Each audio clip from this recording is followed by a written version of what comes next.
Did you know that the creator of Coca-Cola died due to addiction? Ako si Emmanuel Channel, present.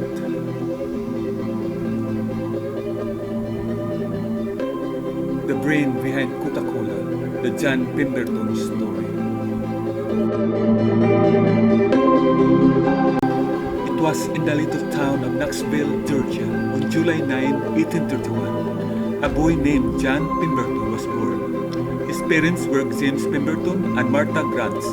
When John grew up, he studied at Reformed Medical College of Georgia, and at the age of 19, he graduated 2 courses, Doctor of Medicine and Pharmacy, in the year of 1850.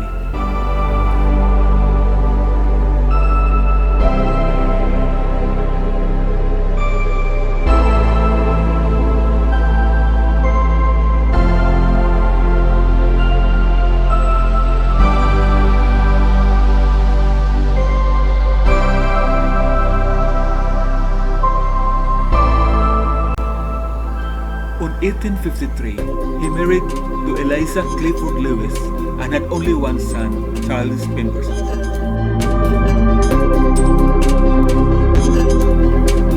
When Dr. Pemberton was still in college, his favorite subject was chemistry.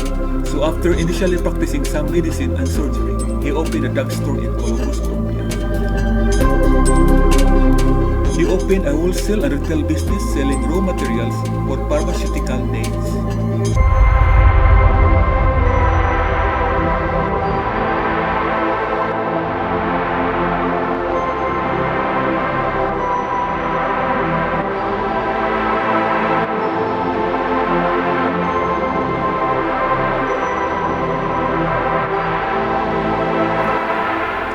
In 1862 of May, when Civil War erupted, he enlisted in the army and he served in 3rd Cavalry Battalion of the Georgia State Guard as First Lieutenant, which at the time component of the Confederate Army, until he achieved the rank of Lieutenant Colonel.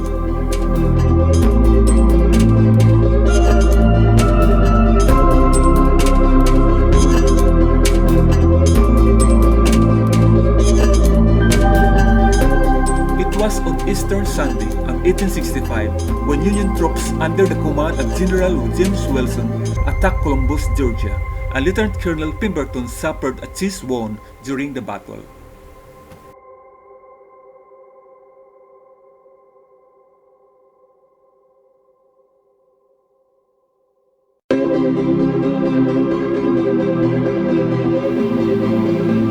Lieutenant Colonel John Pemberton was wounded on the chest during the attack with a bayonet.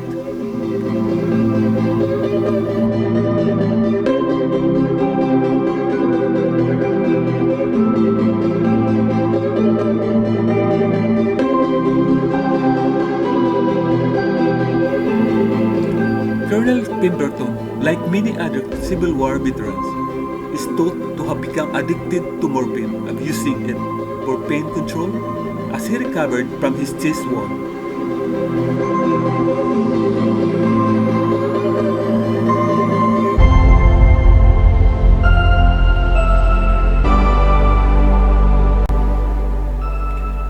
Upon his chest wound recovery, he also became a morphine dependent.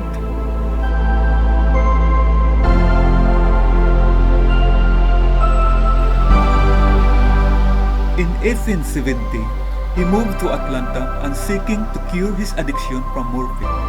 He began experimenting with other painkillers as alternatives to morphine, eventually creating a recipe that contained extracts of coca leaves, the precursor to cocaine, cola nuts which contain caffeine, and Damiana shrubs reputed to have an aphrodisiac property, and he called this recipe as Pemberton French Wine Cola.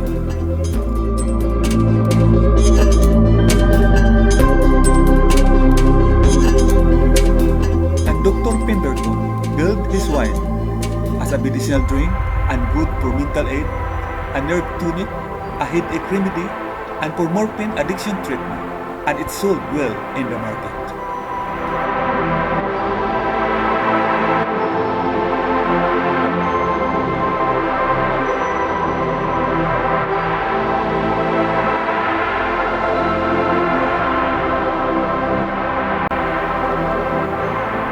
1885, he launched his famous wine cola to the market.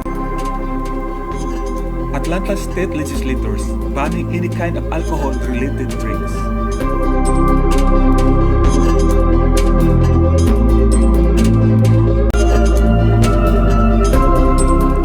When the city of Atlanta enacted an ordinance prohibiting the selling of any alcoholic beverages, Dr. Pemberton worried that this popular product might be banned and vanish. He changed the formula by removing the alcohol content and added citric acid to counteract the sweetness of his newly created drinks, the sugar-based syrup.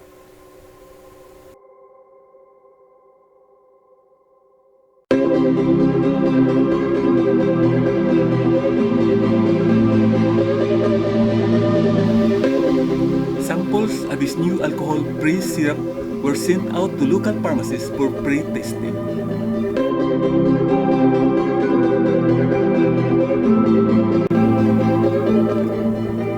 By May of 1886, Dr. John Pemberton was ready with his final formula, which was put on sale in syrup form at Jacob's Pharmacy. It was a syrup served at the counter, mixed with plain water to create a beverage with a retail price of 5 cents per glass.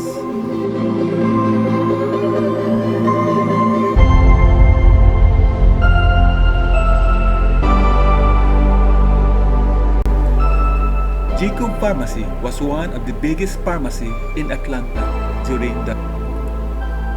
At first, the product was not in great demand. One day, by accident, they were running out of plain water. The pharmacy attendant asked a customer whether he could use his bottled carbonated water in replace of plain water. And boom!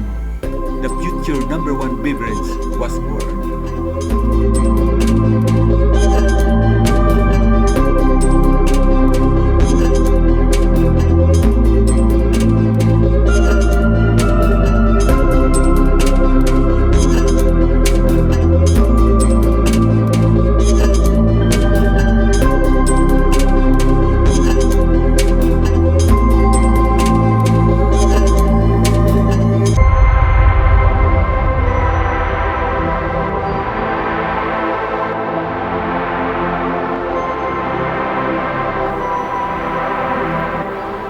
Robinson, a business partner and a company bookkeeper, named the new beverage as Coca-Cola, referring to the drink's active ingredients, the coca and the cola, and marketed it as delicious refreshing drink, a theme that continues to echo today.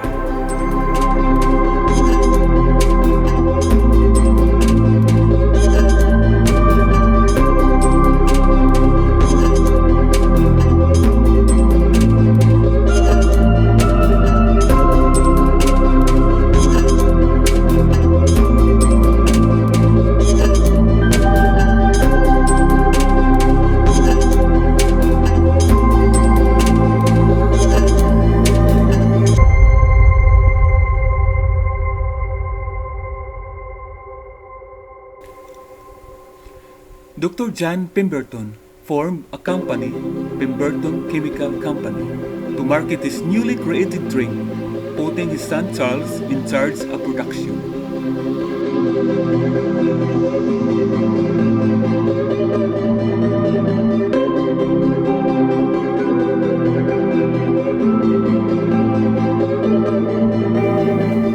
To market the Coca-Cola and to make it known around the state, they started giving away free drink coupons.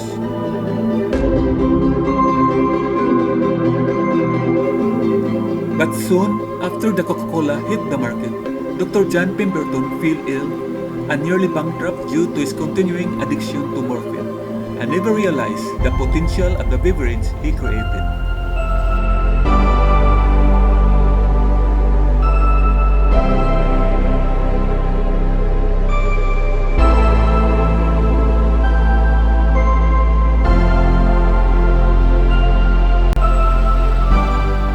Continuing use of morphine, Dr. Pemberton got depressed and went bankruptcy.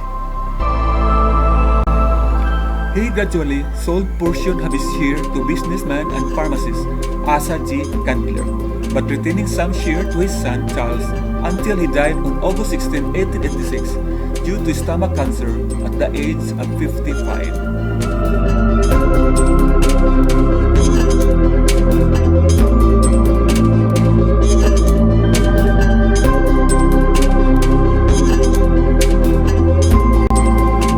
A year after the death of his father, Charles also sold his share to Mr. Cudler. 5 years later, he died due to opium addiction.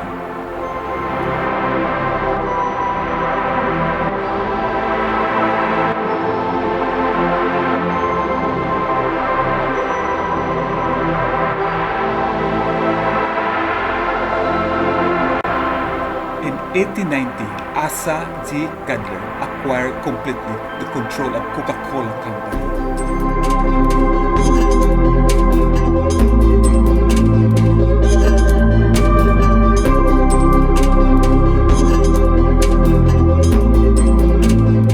In 1905, Coca was removed from the original ingredients.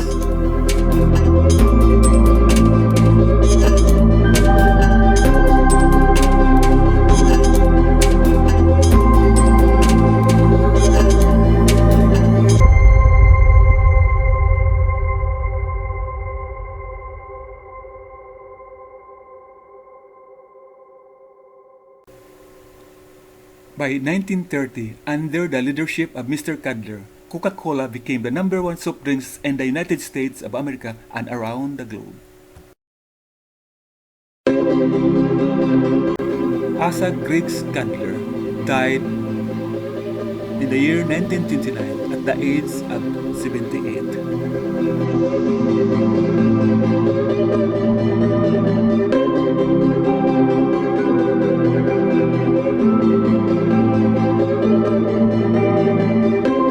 Do not forget to like, share, and subscribe. Ako si Emmanuel Channel, Episode 25, Series of May 2021.